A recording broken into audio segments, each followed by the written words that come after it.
Cave of Destruction Simplified. So the first mechanic is going to be when she spawns eggs. You're going to know that she spawns eggs because she gets on her hind legs. Once she does this, it's time to run to your mound. Now there is a pillar that lifts up that you can sit on top of, but it's very complicated and a lot of players do not know how to do this. So it's just better to say, hey guys, go run to your mound.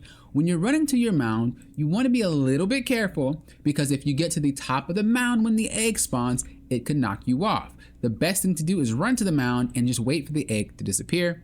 Once it disappears, go to the top of your mound, fly to the gym ant, and it's pretty much the exact same as the previous boss of this nature. Now you're going to get to a point where she spawns larvae on your teammates. Again, just like the last one, I do not advise trying to get your team to coordinate and work on how to do this.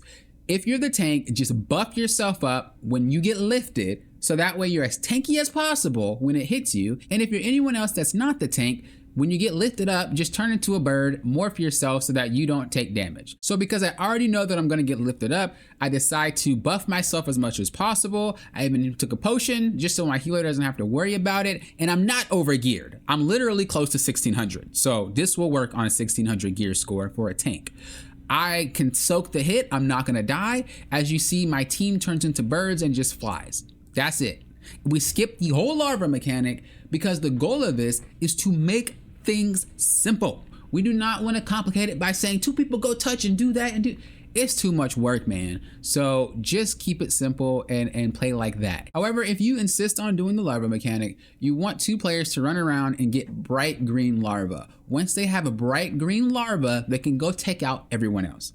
Highly recommend do not do that mechanic, but if you want to, do that mechanic. Basically, it's the same thing over and over. Do not worry about the ants that spawn. So in theory, there's only two mechanics, the egg mechanic and then the lift up mechanic. If you're the tank, get tanky, use all your cooldowns before you're lifted up so that way you can soak the damage. And if you're anything else, just fly down once you're lifted up. Keep it simple, no need to be confusing with this larva mechanic. As I always say, the goal of these guides is not to get every little itsy bitsy detail of the fight. It is to explain it in a simplified manner so you can explain it to new players or players who may not speak your language. Explaining the mechanics in this manner is just a lot easier than having to really explain the mechanics of a dungeon to a random party. If you're looking for a specific dungeon, check the playlist down below. I've done all the dungeons and I will keep adding to them with the more dungeons that come out.